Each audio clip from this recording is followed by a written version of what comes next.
আসসালামু আলাইকুম। আশা করি সবাই ভালো আছেন। আলহামদুলিল্লাহ আমি অনেক ভালো আছি। আমাদের আগের পর্বতে দেখতে পারছেন আমরা চর কুকরিমুকরি বাজার পর্যন্ত কিভাবে আসলাম। আর এই পর্বতে দেখতে পারবেন আমরা সেখান থেকে কি করলাম এবং কেমন আনন্দ করলাম।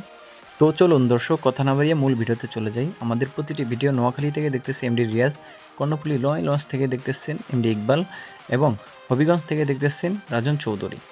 মোহাম্মদ নাইম দেখতেছেন ঢাকা থেকে এবং চরসিফুলি মহরিপাড়া খালপাড় থেকে দেখতেছেন এমডি রাকিব, আলীনগর মাদ্রাসা বাজার থেকে দেখতেছেন ওয়াহিদ রাব্বি, ডিএইচ আকবর খান দেখতেছেন ঢাকা থেকে, নোয়াখালী থেকে দেখতেছেন এইচ এম রুবেল ভাই, খালেদ দেখতেছেন উকিলপাড়া থেকে এবং আপনি কোথা থেকে দেখছেন অবশ্যই ভিডিও কমেন্টে জানাতে পারেন। প্রিয় দর্শক, স্ক্রিনে যেই গাড়িটি দেখতেছেন এই গাড়িটি বিক্রি করা হবে।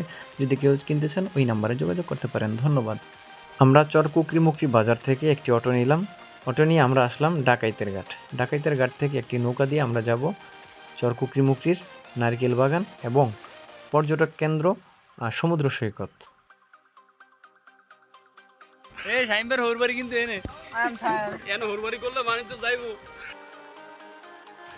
এই যে আমরা এখন আইসা পড়লাম, যাইতাছি এমন কইতে যাইতাছি আমরা নারকেল বাগান, গরিবের হাওর নারকেল বাগান, চর কুকরিমুকরি, এই যে সব সুন্দরবন এরিয়ার মতো। আর আমাগরে জবাই করছে ওই যে ওইতে, মানে 10 টাকার ভাড়া নিতেছে 100 টাকা। আমরা যে নৌকাটি ভাড়া করলাম নৌকাটির ভাড়া হলো 400 টাকা। আর যদি শীতের মৌসুম হতো এই কোনো নৌকা ভাড়া লাগতো না, আমরা বাগানে হাইটা হাইটা আসতে পারতাম। তো আমরা এখন আসছি সমুদ্র সৈকত। আইলাম তো সুবহানা কাইনি কুনতু মিনাজ জালিমিন। ভাই এনে পুরো আমরা ইয়ার ভিতরে পড়ে গেলাম, পুরো দুর্যোগের ভিতরে আছে, দুর্যোগ কঠিন দুর্যোগের মধ্যে আছি। এই আবহাওয়া খারাপ, কেউ নাই। অনেক বৃষ্টি, অনেক বাতাস, অনেক মেঘ, অনেক জোয়ার। তো তারপরও আমরা এসে পড়লাম সেই পর্যটক কেন্দ্র নারিকেল বাগানের কাছে সমুদ্র সৈকত। ভাই এলএম অর্জন করতে হবে। ঘোরার মাধ্যমে এলএম অর্জন হয়, অনেক জ্ঞান অর্জন হয়। এই জন্য আমরা ঘুরতে আসছি। আমাদের হাবিব ভাই ভোলা থেকে আসছে। হ্যাঁ, আমাদের এই কি ভাই আমিনুল ভাই, আরও অনেক ভাই বেড়াদের সবাই আসছে ভোলা থেকে ঘোরার জন্য। আমরা সবাই ঘুরতে আসছি। তো সকলে আমাদের জন্য দোয়া করবেন যাতে আমাদের সফরটা খুবই সুন্দর হয়, আনন্দদায়ক হয়। আল্লাহ পাক যেন আমাদেরকে গন্তব্যস্থানে সুন্দরভাবে পৌঁছার তৌফিক দান করে। সকল বলেন আমিন। আমিন। আমরা চলে আসলাম নারিকেল বাগানের পথে। আমরা এখন যাইতেছি বাগানে বাগানে, কিন্তু হাতে লাঠি নিয়ে হাঁটতেছি রাসেল ভাইপারের ভয়ে।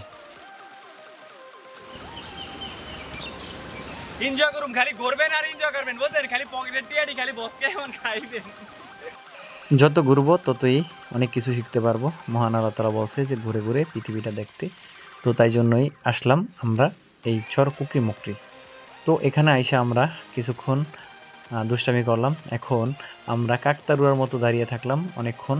তো মনে হচ্ছে যেমন আমরা কিছু একটা হারিয়ে ফেলেছি। তো সেমন একটা অনুভূতি নিলাম। তো আমরা অনেক মজা করলাম, মাস্তি করলাম, আসলে অনেক এনজয় করলাম। আলহামদুলিল্লাহ আমাকে প্রায় মোটামুটি ঘোরা শেষ। আমাদের এই পর্বতে আপনারা দেখতে পারবেন সমুদ্র সৈকত। ঠিক আছে, আমরা আগের পর্বতে দেখতে পাচ্ছেন আমরা কিভাবে আইছি, হ্যাঁ, কচ্ছুব্বা এবং চরকুকরিমুখী কিভাবে আইছি। আর এই পর্বতে দেখতে পারবেন যে আমরা সমুদ্র সৈকত এবং এই যে জঙ্গল অ্যামাজন, ঠিক আছে, এই পর্বতে এটা দেখতে পারবেন। আপনারা সেই সময় টিভির পর্দায় থাকুন, ডিশের পর্দায় থাকুন। তো আসলে আমরা এনজয় করি, নিজের সময়টা এনজয় করি। মহান আল্লাহ তাআলার ভরসা নিয়ে আসছি। আর এদিকে অনেক রিস্ক আছে, আর বর্ষা বাদল তো, বৃষ্টি বাদলের সম্ভাবনা আছে। আর আপনি আসলে 2 লাখ আসার চিন্তা ভাবনা করবেন। মূলত আমরা আল্লাহ পাকের সৃষ্টিকে দেখার জন্য আসছি। হ্যাঁ, অনেক বৃষ্টি এবং মেঘ এবং জোয়ারের কারণে আমরা বেশিক্ষণ বাগানে ঘুরতে পারি নাই। তো আমরা কিছুক্ষণ ঘুরে এখন আবার আসলাম আমাদের নৌকা অন্য এক জায়গায় নিয়ে যাব।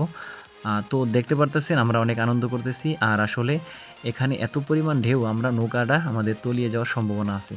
তো আমরা এখন দুষ্টামি করতেছি। আর এদিকে এত পরিমাণ ঢেউ যা বলার বাইরে। সেটা হলো কক্সবাজার কুয়াকাটা যেই সমুদ্র সৈকতে যেই পরিমাণ ঢেউ, তেমনই অনেক ঢেউ আসছিল। তো আমরা এগুলো উপভোগ করলাম, অনেকক্ষণ দুষ্টামি করলাম। আসলে এই দিনটি বলার মতো নয়। আর আপনারা যদি আসতে চান অবশ্যই শীতের মৌসুমে আসলে সবচেয়ে ভালো হবে। সবরি দাদা গান্দা করে মনে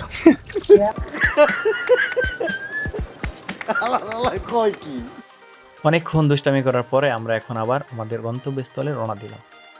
আমাদের নিয়মিত ভিডিওগুলো কুড়িল বিশ্বরোড থেকে দেখছেন আরকে রাশেদ এবং এমডি তামিম ইকবাল দেখতেছেন পৃথিবী থেকে, এমডি রাজীব দেখতেছেন ভোলা খেয়াঘাট চৌরাস্তা থেকে, কাবির দেখতেছেন মুম্বাই থেকে এবং টাঙ্গাইল থেকে দেখতেছেন মোবারক হোসেন এমডিএস সাগর দেখতেছেন ভোলা মাদ্রাসা বাজার থেকে এবং এমডি সুজন ইসলাম দেখতেছেন ঢাকা থেকে। এসকে নাইম আহমেদ দেখতেছেন ইন্ডিয়া থেকে এবং আপনি কোথা থেকে দেখছেন অবশ্যই ভিডিও কমেন্টে জানাতে পারেন। ধন্যবাদ দর্শক।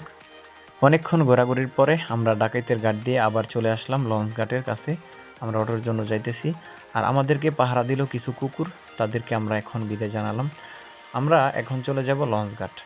লঞ্চের টাইম শেষ, কিন্তু এখন যেতে হবে স্পিড বোটে।